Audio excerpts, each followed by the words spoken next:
there's a risala that I wanted to read to our brothers, and the sisters can benefit from this too.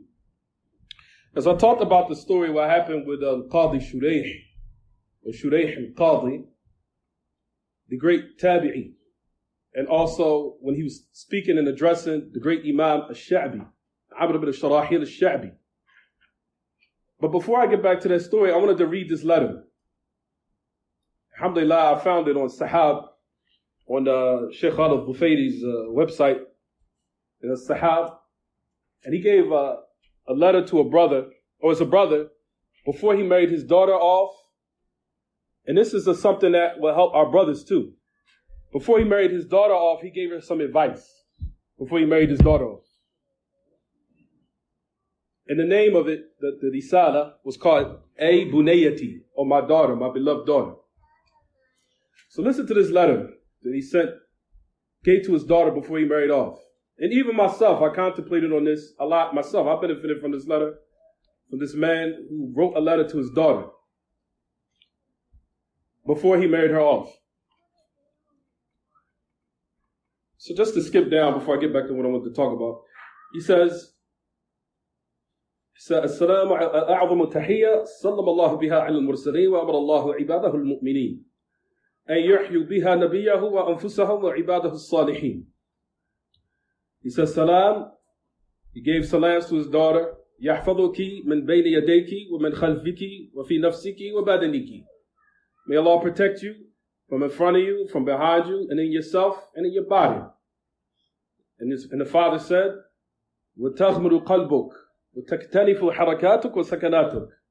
And the rahmah of Allah, meaning may Allah flood your heart with His mercy, of course, and protect your movements, and even the times when you're not moving. Anyway, just to skip back past that, he says, قَدْ كُنْتِ يَا بُنَيَّتِي حِينَ أَطْلَلْتِ عَلَى الدُّنْيَا قَبْلَ 20 سَنَةً فَرْحَةً وَبَهْجَةً وَأُنْسًا. He says, وَهَا أَنْتِ تزفين إلى زوجك على أجمل صورة ظاهرة وباطنة ترفلين بثياب الحسن والأدب مع ما من الله به عليك من الدين والخلق فهنيئا لك وهنيئا له. He said to the father, he said to his daughter, this is right before he married her off. He said, oh my daughter, he said, verily since you came into this world, or since you emerged upon the dunya 20 years ago, you was rejoicement, delightment, and comfort. ثم تألقت بعد ذلك أدبا ودلا وسمتا.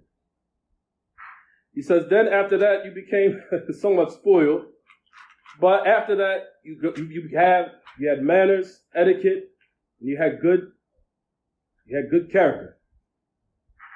He says, now here you are now being pushed off or being married off to now you're going now to your what?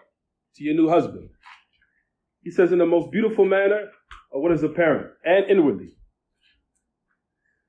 He says now ترفلين بثياب الحسن والأدب. Now you're being pushed off, or you're being what? Moving now to a new life or a new type of way. In a manner of clothing and likewise mannerism, which is what? Likewise acceptable and delightful. Despite of what Allah has bestowed upon you, now listen, despite of what Allah bestowed upon you, likewise of religion and also likewise etiquette. For congratulations to you and congratulations to him. Just keep listening to what this father said to his daughter. He said, O bunayati, O bunayatay, laysa sahlan ala aban firaqu ibnate wa habbatu qalbihi وإن بدا متجلدا وعزاه أن كريمته انتقلت من يد شفيق ومن يد شفيق إلى يد شفيق آخر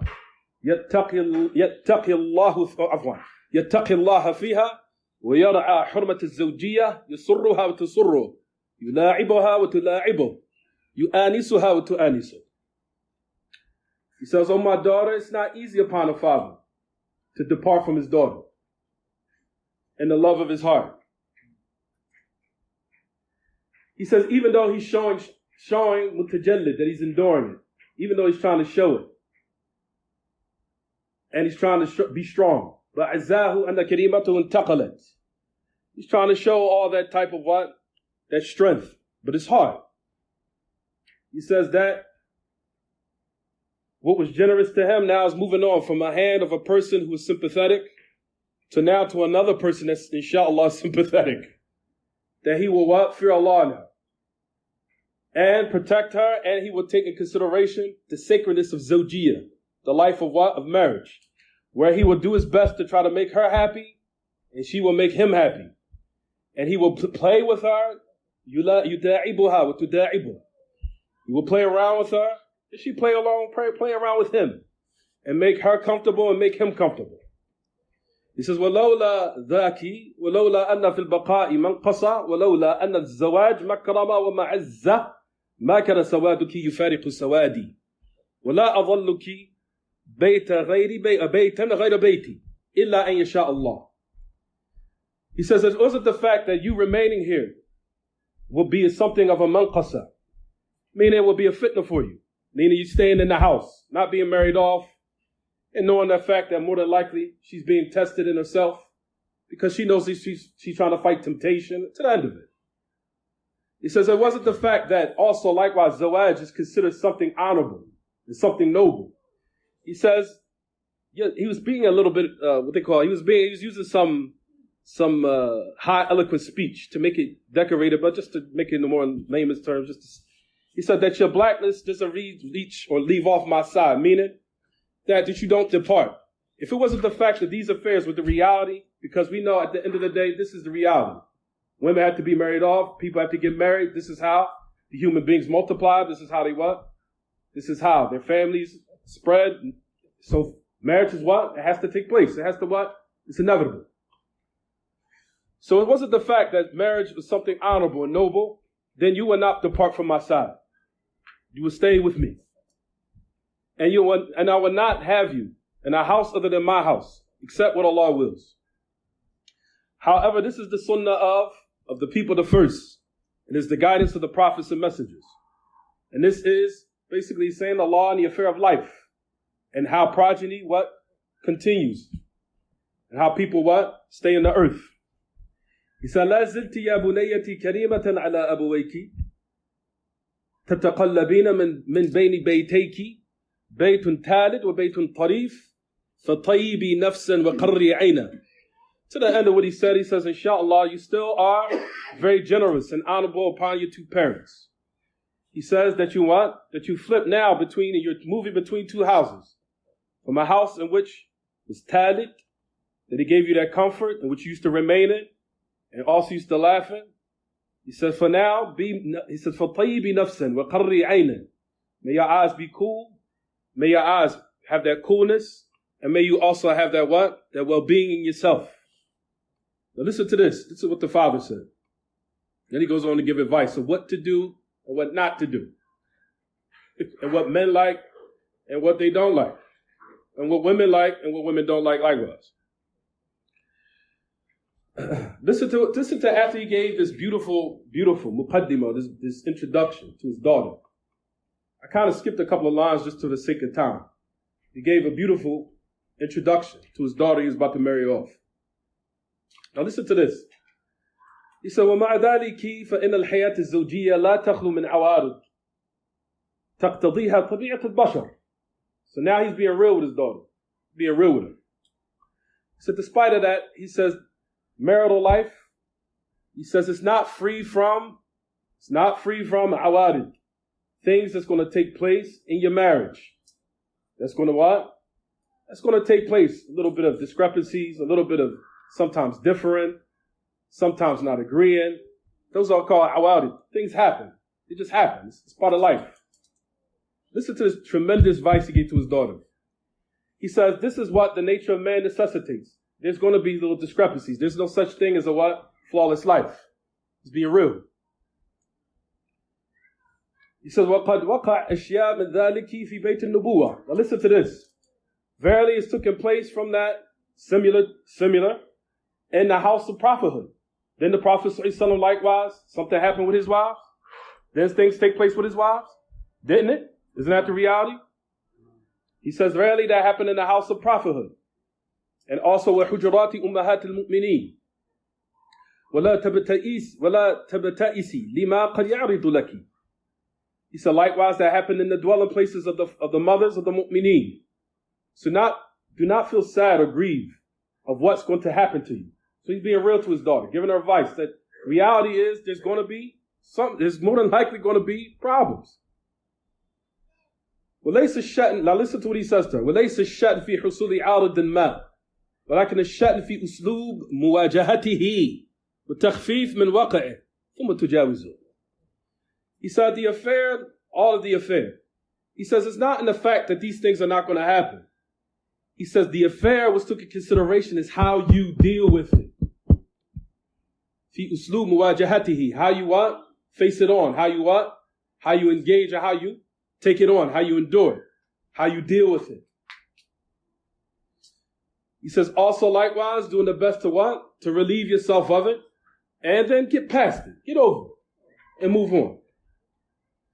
So then he goes on to say, وفي الحياة الزوجية من الأفراح والمباهج ما يغمر الكدر الطارئ ويعيد الصفو الأصيل وإذا بلغ الماء قلتين لم يحمل الخبث. Verily, he says, the life or marital life, you should have a lot of enjoyment, of course, and have a lot of rejoicement and a lot of what? Good times, of course.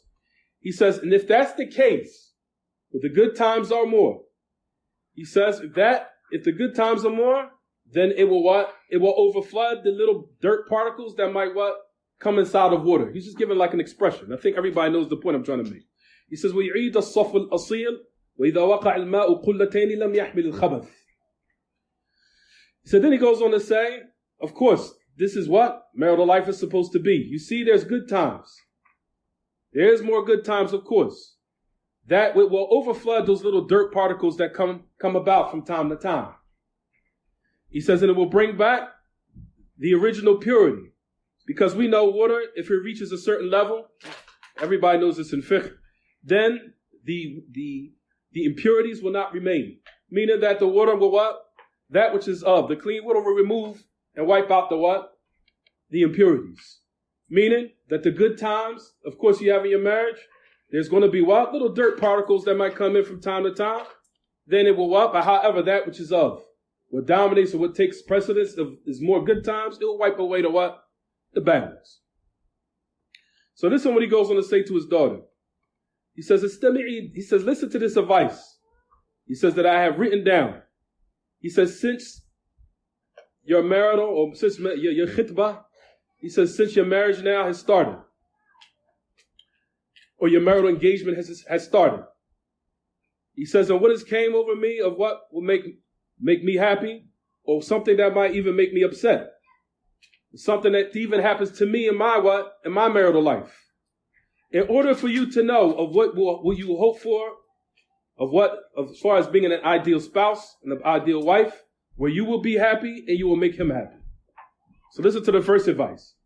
Listen to the first advice he gave to his daughter. أكرمي مثواه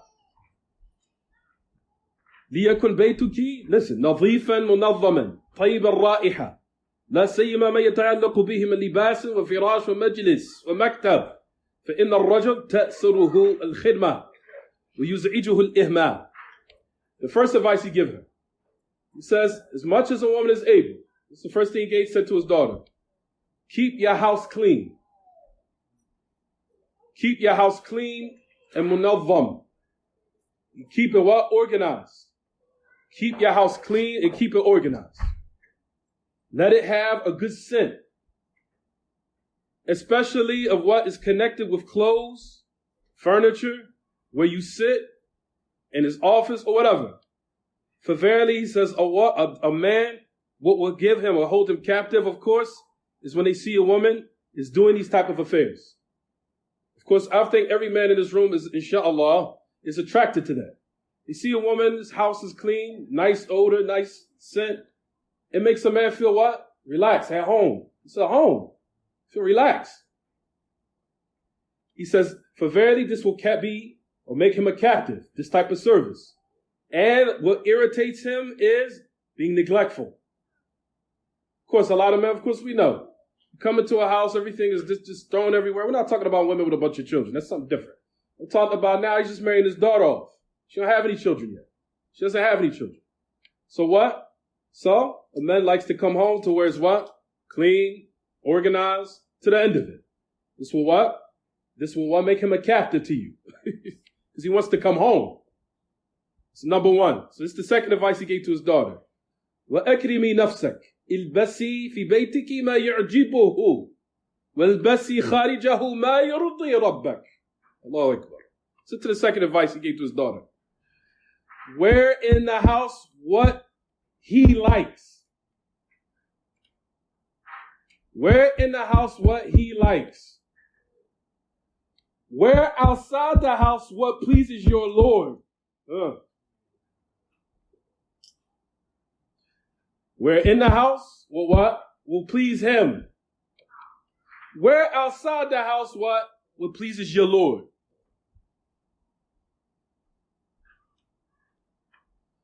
إياك أن يجد منك رائحة غير مستحبة في الفم أو البدن والثياب. This is what the father said to his daughter. I warn you that he finds from you a bad smell that's displeasing in your breath, in your body, in your clothes. Number 3, he said to his daughter, أكرمي أهله لا سيما أبويه تفتقديهم وأظهري الاحتفاء بهم أجيبي دعوتهم واحضري مناسباتهم وإياك أن تبدي الاحتفاء بأهلك وتهملي أهله وقرابته. He says, honor his family. Honor his family. Let's say, especially his parents. Show that you miss them. Show that you want to what? أظهر الاحتفاء بهم. That you would like to what? Express your what? Your interest to want to see them, to talk to them, to what? To at least greet them. Also answer their what? Answer their invitation. Go to some of their what? Their munasabat. Go to some of the occasions or some of the things or some of the engagements they might have. He says, I warn you of what? Just showing that it's all about your family and you're totally neglecting his and his relatives. Like I said, brothers, keep in mind, we're not talking about certain situations where, our family are a little bit, they exceed the boundaries in Islam. We're not talking about that. We're talking about if everything was so-called supposed to be correct. Even in a manner, like we said, with the non-Muslim family, still, one should fear Allah to the best of the ability and try to what? Establish the relations with your spouse's family as much as one is able. Because, like we said, people look at family now, or family values have dropped dramatically. Where a person, when they get married, we look at it as we're bonding families. Because that's what's going to play a role in stopping this crime out here. And stopping these children from doing crazy things in the street, corruption, and all those other things. At any rate. So the fourth advice he gave to his daughter. اجتهدي في تقديم ما تقدرين عليه من صنوف الخدمة فإن ذلك يسره. Says, be diligent and work hard in putting forth what you're able of every type of what? Of service, of serving him, as much as you're able. Because verily that will make him happy. ولا تتبرمي من زواله فإن عجزتي لعارض فأبلغيه عذرك ولا تحملي نفسك ما لا تطيقين. He says also likewise, if he has some visitors, so don't be weary or don't be like I said, I feel like here comes this gal, here comes these visitors coming around. For verily if you're not able due to something that might have happened to your body or maybe something might happen in the house, some women that are very meticulous, they say, listen, I don't want the guests coming over my house, looks like this. They're embarrassed, they're shy. He said, if this is the case, give your excuse in a most respectable manner. Give an excuse. Saying, babe, the house is not, it's not clean, it's not organized. Me, myself, I'm not organized. Knowing how to speak and talk with etiquette, respectability, and with manners and respect and integrity. Knowing how to convey and knowing how to communicate in a respectable manner. And do not hold now and endure and take upon burdens that you're not able. So he's saying that to the what? To his daughter. If something came over where the guest cannot come in, express your excuse in a respectable manner. And inshallah, once a man sees that a woman is honorable, he'll honor her if he's a good man. A man of a woman that shows honor, that she's an honorable woman with this type of what? This type of way. If a good man is a good man, he will honor her. He will honor her and treat her with honor. Number 5. Kuni munazzamatan fi mawa'idiki wa wajabatiki wa nawmiki wa istiqadik wa la tasbiqihi bin nawm. Listen to this.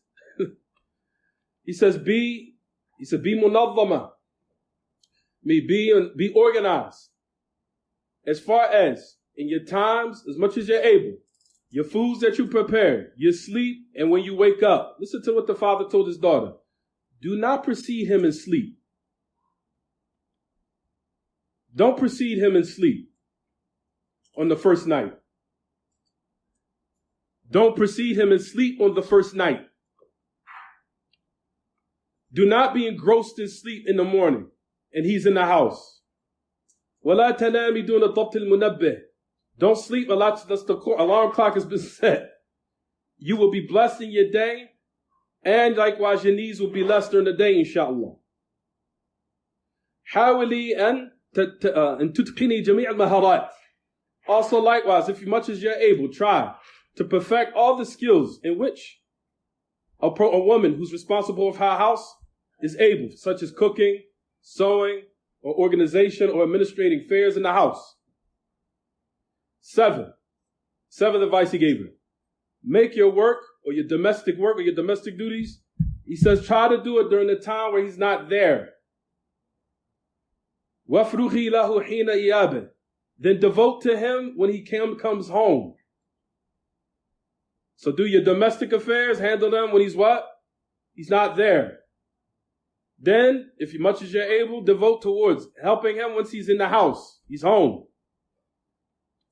بادري بتلبية طلباته حتى ولو لم تكن عاجلة لأن الحزم في الأمور يريحك مما لا بد لك من والتسويف ينسيك ويشعر زوجك بعدم المبالاة. He says also hasten towards trying to what? Answer his call, his requests. Even if it's not something that it's not in a rush. It could be done, of course, at a later time, but still try to do it and have it done, even though it could be probably done later. But if you're able to do it now, to do it now. He says because al-hazm, showing that you're what? You're showing the appreciation when you're getting it done and moving expeditiously and trying to have it finalized quickly in affairs. It will what? It will relax you. Then affairs that you have to do. He said, I'm putting in procrastination, it will make you forget, and it will also put the feeling in your husband that you don't really care. You don't care. Listen to this 9th advice he gave his daughter. لا تسترسلي في المكالمات الهاتفية أثناء وجوده في المنزل. Don't prolong phone calls during your husband being in the house. Do not prolong phone calls while your husband is in the house. Prolonging phone calls. Of course, by all means, if it's something of emergency, then again, we just mentioned it said, our sisters, if it's something emergency, my mother is talking. Oh, babe, this is my mother. Then say it. Communicate. This is a problem with a lot of our relationships. People, it's like they have this attitude like, who's she? I ain't got to tell her. She should know. Or brothers have the advice the same thing. Women will have the attitude to their husbands. Man, he should know. He need to figure it out. When are we going to start having this hardcore jahiliyyah attitude? Knowing that you see, where has it got us in our communities? Where? That jahiliyyah hardcore, who he think? I ain't no nut. He need to figure it out. Or brothers say, man, she all right. I don't need to. I ain't got to tell her nothing. I'm a man. When are we going to start having some softness and appreciation and communicate? And knowing how to talk to each other in an honorable fashion. Where has it gotten us in our communities? I'm asking. This is the fruits of it. We got broke women upstairs, and we got brothers probably that's been married here 5, 6, 7 times, some of them. This is where it's gotten us. So when are we going to stop this stuff? When is it going to stop? And the reality is going to take place, brothers. It hits, because I'm just being upfront with you guys. My daughter, I have to marry off, and I'm going to marry off soon. And it's tearing me apart that I have to marry my daughter off. because it's a reality. And it's not going to hit home until now. The way you treated the women is when your daughter now is being treated the same way. Because that's how the sunnah of the world goes around. You treat people a certain way, then you find out it's being done to you where it really hurts, which is through someone you love. Then you think, man, I treated so-and-so like that. Dang, it's happening to me right now with my own daughter. That's when it really hits.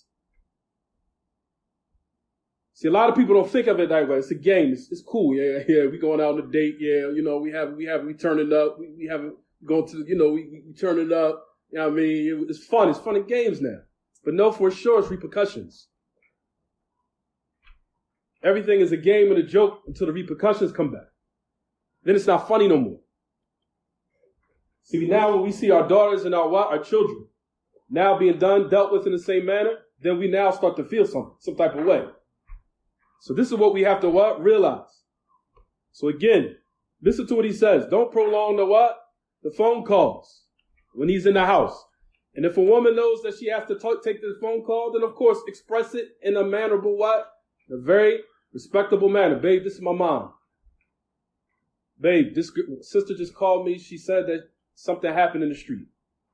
Babe, something just happened. And I'm sure if the husband is a good man, he will understand. All right, go ahead, handle your business. But just being on the phone, you hear, girl, and I'm sure brothers have heard this, and they're like, what is she talking about? Who is she talking to? That's the type of thing what we're talking about now. Prolonging these type of unnecessary phone calls while he's in the house. As far as business, like, babe, I'm trying to pay a bill. Then the man should understand. Babe, I'm trying to talk to my mother. Babe, I'm talking to so-and-so. Babe, something just happened. And then once a woman brings builds that type of reliability, then automatically your mind of a man, it should click. My wife, I know she's not that type of person. If she's on the phone prolonging in the house while I'm here, then it's something that's going on. Something going on that she has to speak. Point number 11. This is the other advice he gave her.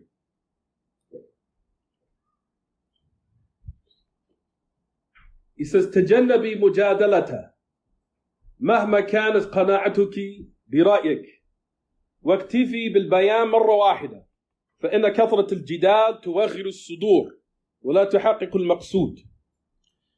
He said, abstain from arguing and bickering with him, going back and forth.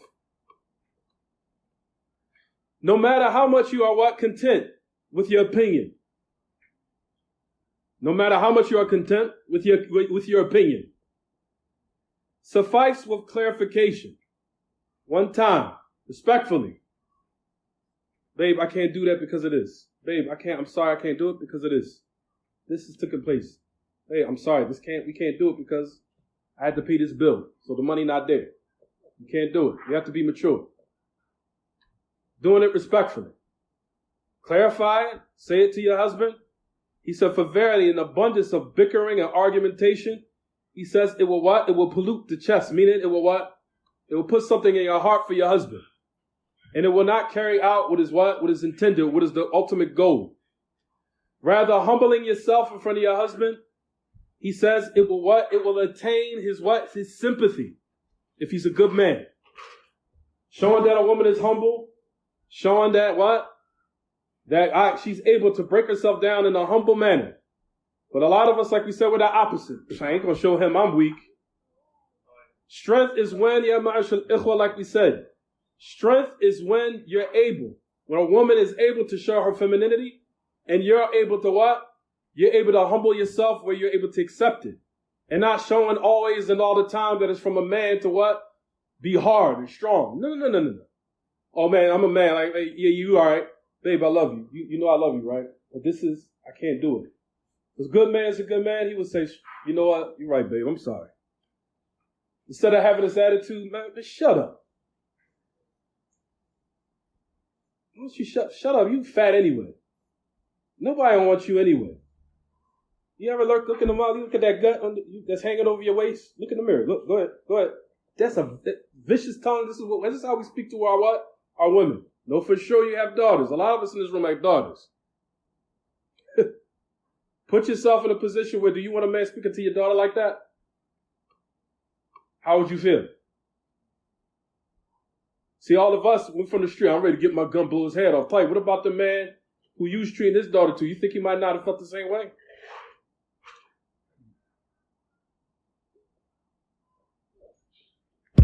We have to reality check ourselves. And this is how we're going to start solving the problems in our communities and help building the self-esteem of our sisters back up. Because they're broken. They are. I hear the complaints all the time. You can tell sisters are broken. Like we talked about, listen to all the things and the demands and the pressures they got to go through every day. Remember in the first part of the lecture that I said, right, everyone? Women got to deal with so many competition out there. And it's sad that our brothers now, they want that non-Muslim look. They want the woman with the weave all the way down to her booty. They want the woman with the big old butt. I'm just being real. She got to have this big old waist. She got to have a fine waistline like this. No stomach, no varicose veins, no cellulite, no nothing. Of course, a non-careful woman, first of all, she don't got to make wudu. She don't got to make no wudu. She can keep the weave in her hair. What's stopping her? Islam? I don't believe in that. That's your religion. Second of all, on top of that, of course, she could get all this work done, and she ain't got 5 of your kids. Or 6 of your kids, do she? 3 of your kids, 2 of your kids, 4 of your kids, 5 of your kids. She got to make wudu all the time. Then make a ghusl. Might make a ghusl. God satisfy my husband. It's a lot of pressure. It's a lot. Then I got to go to work. Since your job is not adequate for all the bills, I got to work too. It's a lot of pressure. That's why they broke.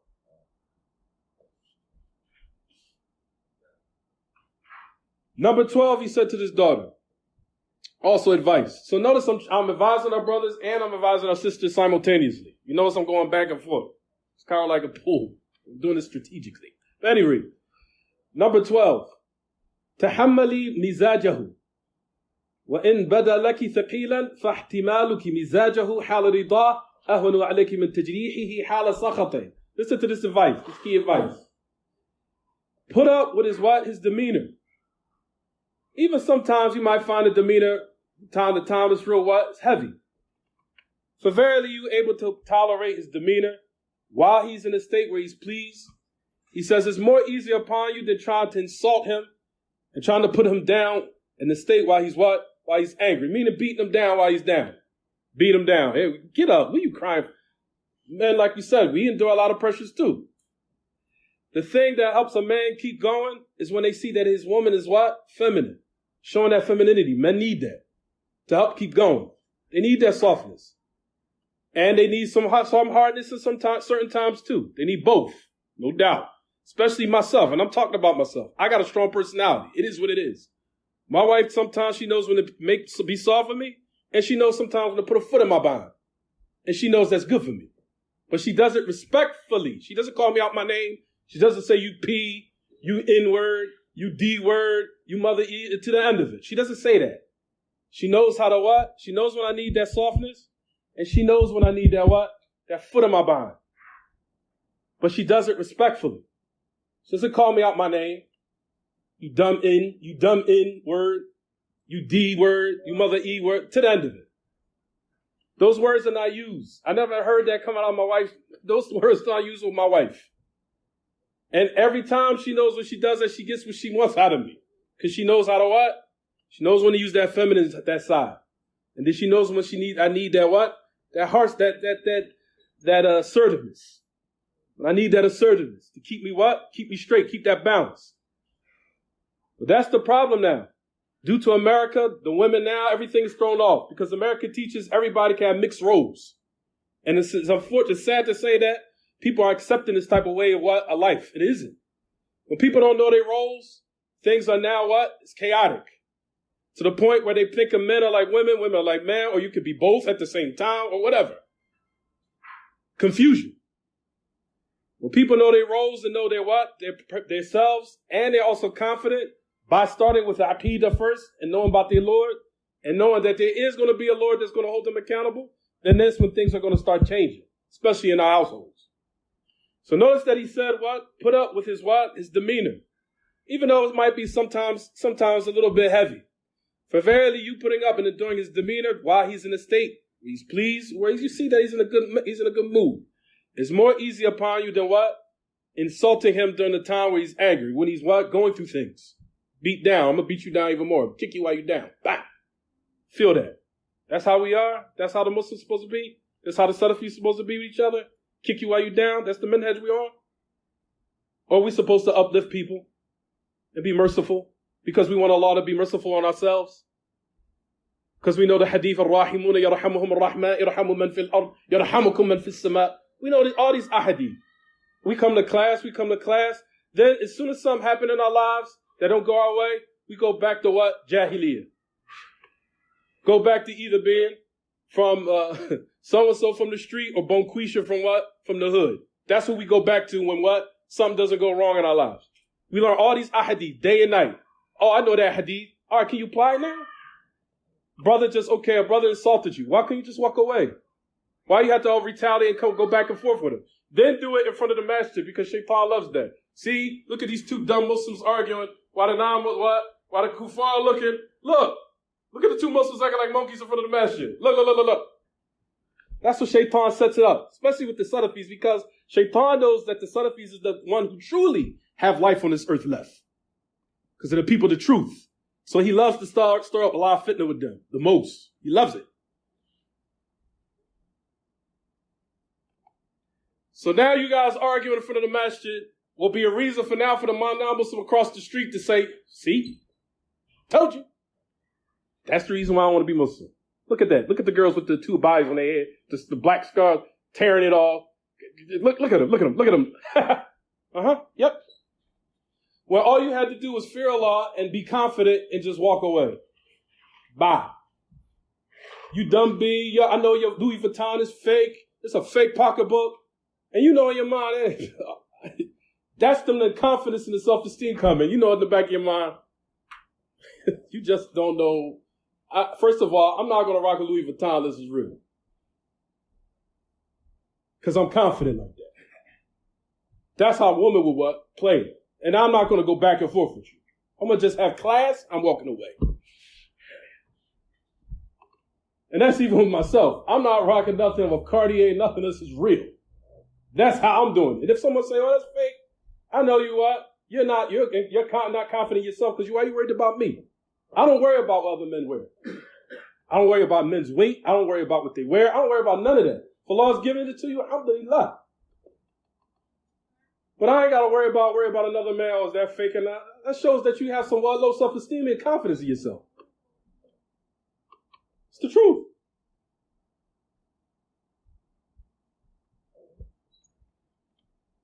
Thirteenth advice. So then he goes on to say to his daughter, احذري من انتقاده بمقارنته. This is a tremendous advice he said to his daughter. Listen to this one.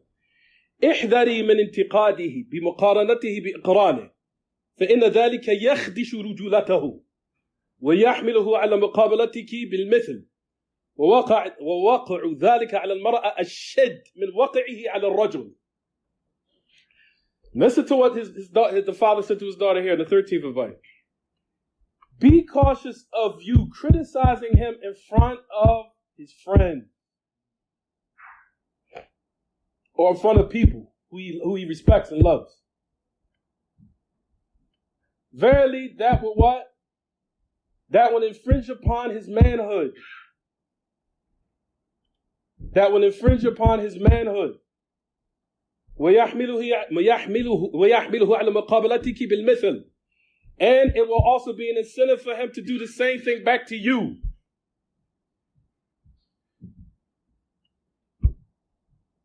And we know, and this is what the father said to his daughter, we know that is even more severe for a woman, for that to be done to a woman than a man. Because women are real, they have their insecurities about themselves. So that is real what? Real hard upon them. They're emotional. So he told his daughter not to do this. Now listen to the fourth advice. There's a couple more left, so it's not going to be too long. احفظي أسرار بيتك وحاولي حل مشاكلكما الصغيرة داخله. Listen to this 14th advice. Protect the secrets of his household.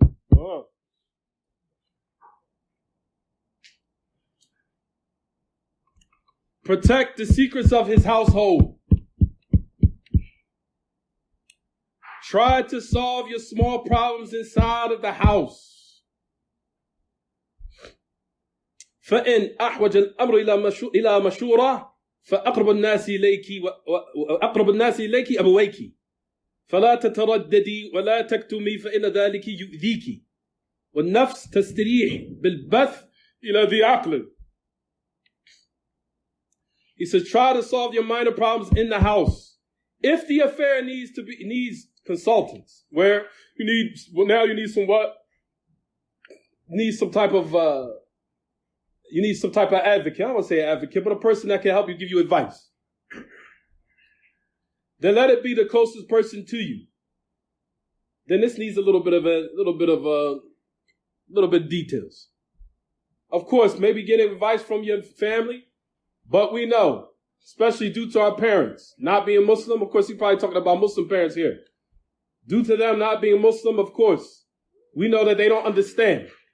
So now, and the worst thing, and it's sad, the worst thing that messes up our marriages is because a lot of sisters have bad friends giving them bad advice. Either due to the fact they have non-Muslims advising them, or they non-Muslim mother advising them, or they have Muslims that don't want good for her advising them. So they destroy it, and then she what? Then as soon as the new marriage starts up in another marriage, she thinks, like, what was I thinking?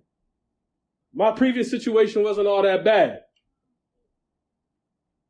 My husband wasn't all that bad. Now I'm in a situation, we know 9 times out of 10, those situations when they get into it as new is worse. Because it teaches you a life lesson. And it's sad that we have to always go through certain things that's severe in order to wake up. Even with brothers. And a lot of brothers out there, plus I know a lot of stuff that's going on. People think I don't know. I do know. Do these sisters dirty, do her dirty. Then they now, and I've heard my brothers even complain, it's hard to find good women out here. Just like it's hard to find good men out here. There, she wasn't all that bad. What was I thinking? Then you want to try to call her up while she's married. And I have to say that. Because I know brothers that do that. Trying to call her now. You want to call her now on the phone. While she married now? I'm sorry. So what you want me to do, brother? Divorce my husband, come back to you? You really think Allah's going to bless us? We're going to have a blessed relationship? It's about Allah. It's not about the street and you getting yourself gratification. Stuff is about Allah at the end of the day. Right now, if I was to divorce my husband because you just called me on this phone, talking to me, we ain't supposed to be talking, you really think that me going back to you is going to be a blessed situation? And that Allah is going to bless us? And if you have the nerve to do this while you're married, or while I'm married and you married too, what will make you think when I go back to you, you ain't going to do it to me? And call some other sister, I want you back with another man's wife. We have to call each other to account. This is the reality. And everybody knows, alhamdulillah, in Philly, I speak real. This is the reality that's going on in our communities.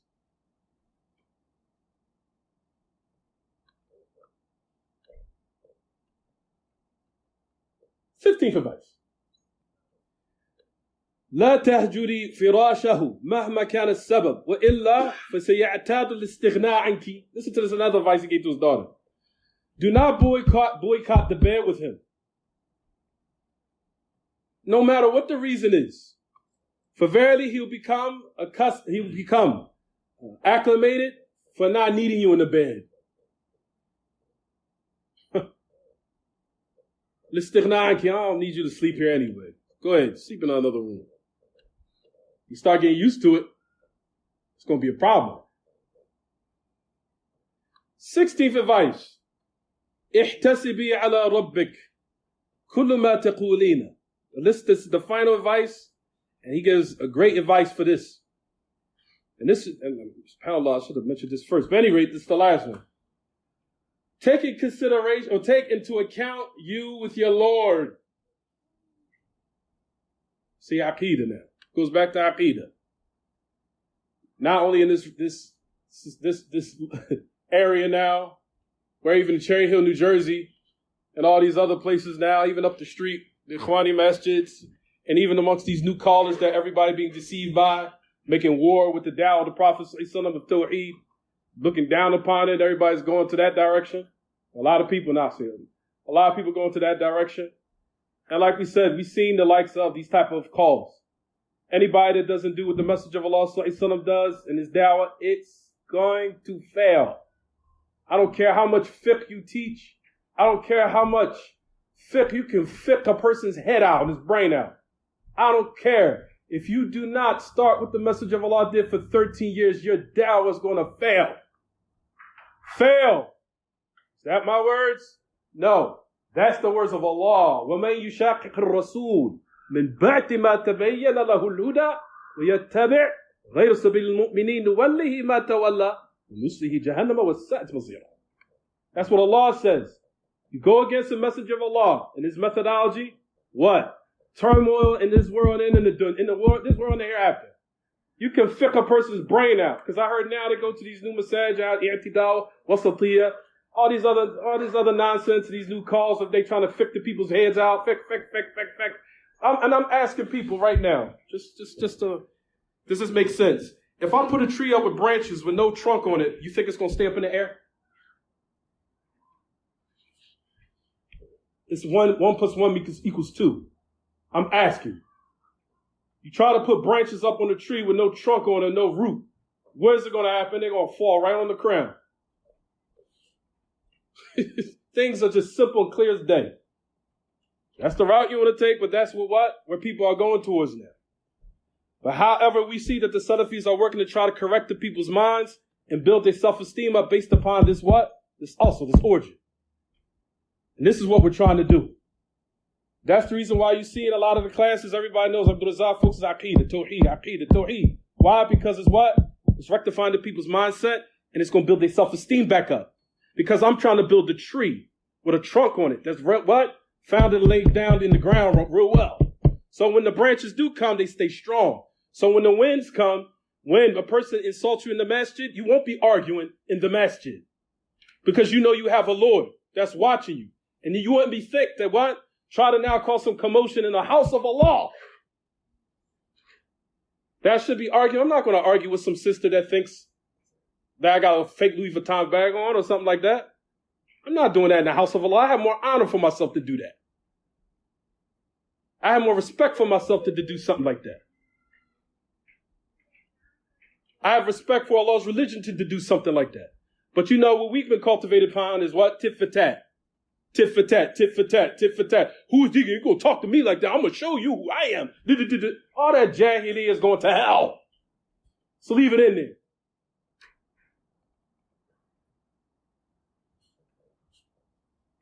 Last advice he gave her. He says, contemplate. He says, and take into account with your Lord. What you say. This is the last advice he gave to his daughter. What you say and what you do in obedience to your husband.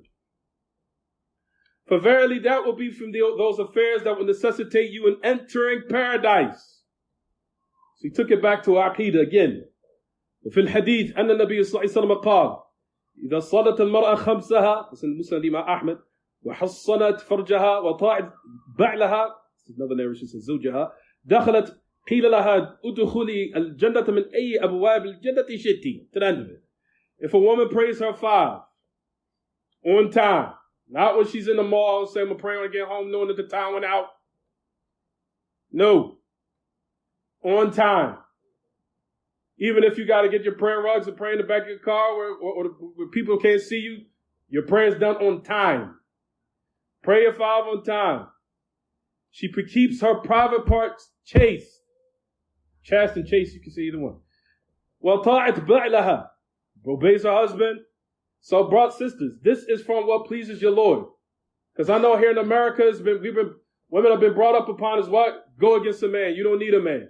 Allah is trying to say, yes, you do. Allah, Astaghfirullah, let me rephrase that. Allah says, yes, you do. You do. Allah has clearly made that in His book. You do. You needed your father, just like now when he marries you off, you're going to need that man. And that's the reason why the society is messed up now. Because there's no fathers in the houses raising these daughters, these girls, and taking time out for them. So that's the reason why they got a bunch of issues with men. Am I right or wrong?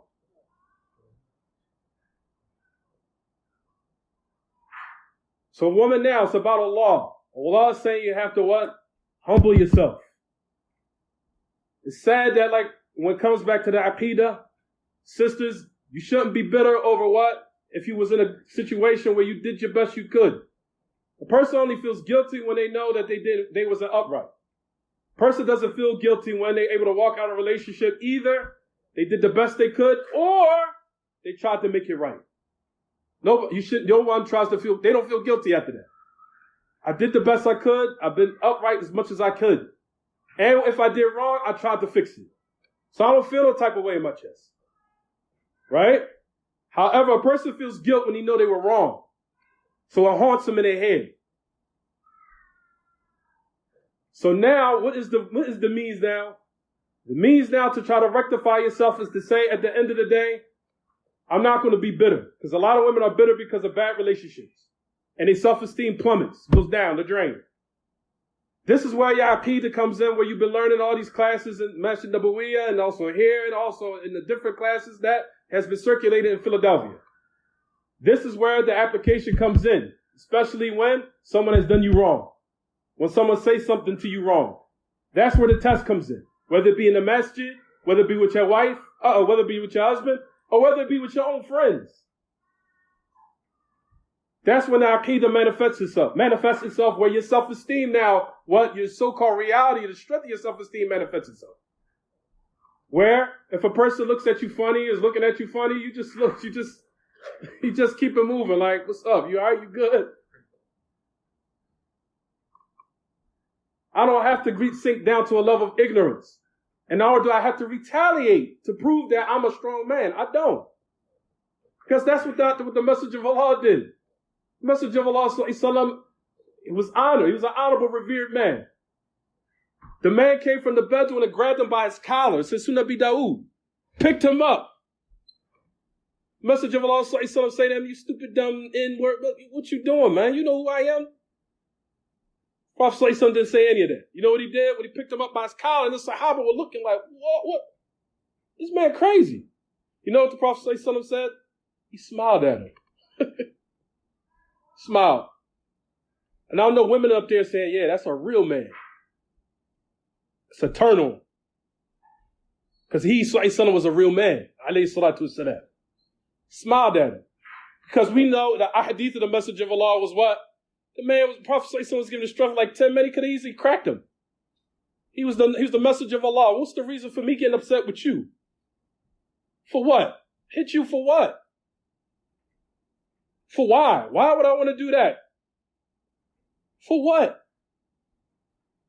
Prophet had too much class for that. Too much honor for that. Too much physical strength for that. And nor do I have to make it known by saying, you know who I am. I don't have to say that. If you have self-confidence in yourself, you already know who you are. I don't have to say it. Right or wrong? You don't have to verbalize nothing. If you truly have confidence in yourself. Is it right? Everybody knows I just talk from my heart. That's it. Talk from my heart. That's it. I keep it moving. But it's for the what? It's in order to aid the haq. You know I don't care about the Ikhwanis up the street. The 15th Street, Tahir, all them idiots. And I have 100% yaqeen they are idiots. I have no doubt in that. No doubt. But as far as the Salafis, you have to realize Shaitan is doing his best to try to what? Because Shaitan knows the Salafis who's truly treading the correct path is the only ones who truly have life in them left. That's it. If we don't get ourselves together, then who's going to be an example for humanity? If the Salafis are not going to rectify themselves? We're the only, and I'm going to quote just what our brother Umar Quinn quoted. Because I have a lot of respect for Umar Quinn.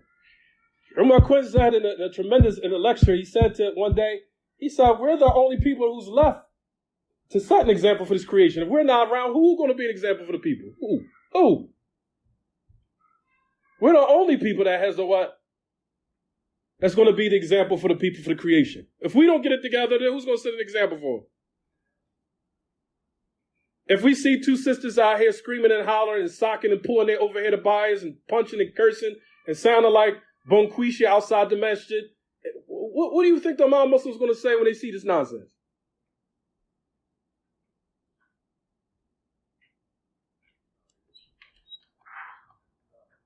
So this is the advice that the father gave to his daughter. This was tremendous advice. Wasn't it tremendous advice? Said to his daughter before he married her off. Talked about how much he's going to miss her, that he's going to go to another house, that you're going to move to the responsibility of another man. All these things is what? Was weighing on him. In spite of that, he still gave her this golden advice of how to carry yourself like a lady, what to do and how to deal with a man properly, and knowing how to express yourself without being disrespectful, and showing in certain circumstances when you need, knowing how to convey and talk and deal with your husband in a very respectable and having class and having shown your husband honor and respect for a man that deserves it. No doubt. For a man that doesn't deserve it, then the sister needs to have enough self-esteem to know when it's time to move on. And likewise, vice versa, with men too. You know that a woman is not good for you? And it's sad to say that we have a mentality where we love bringing the evil out of each other. I don't know where we get this mentality from. That's dysfunctional behavior is not from our religion. Like, I'm just going to find how I'm going to make her upset. Or a sister say, I'm going to just find a way I'm going to bring that evil out of her. Where do you get that from? That's satanic. I'm going to push this button. I'm going to push her buttons. I'm going to find a way I can make you lose it. What do you... It's like, what do we came to Islam for this type of behavior? That's all jahiliyyah. Allah has commanded us we have to rectify our mindset. We try to bring our relationships and with people in general, not just with our spouses, in general. We now have to learn how to bring the positive attention out of people and bring the positivity out of them and bring the good out of them. Because everybody has some good in them. Knowing how to bring it out the person. Knowing how to dig deep and say, how can get him to smile? I wanted to bring another story where a man commanded his daughter, and I forgot to mention this. He says, when your husband comes in the house, make sure you always keep a smile on your face. Smile. When he walks in the house, smile. Give him a hug. Mercy. And I'm sure some brothers in this man, my wife never give me a hug when I walk in the house. Always walk in and let your husband see you smiling. It makes him feel comfortable after a long day of dealing with a bunch of kufr and nonsense we got to deal with on a daily basis. We want to come in and see our wife smile in our face. We need that type of mercy. We need that softness to get through our days, especially being here in this crazy place called America. We need that. And we need to do it with each other. So I ask Allah subhanahu wa ta'ala that whatever I said correct was from him, and whatever was incorrect was from shaitan and myself. هذا وصلى الله وسلم وبارك على نبينا محمد وعلى آله وصحبه. سبحانك اللهم وبحمدك أشهد أن لا إله إلا أنت أستغفرك وأتوب إليك.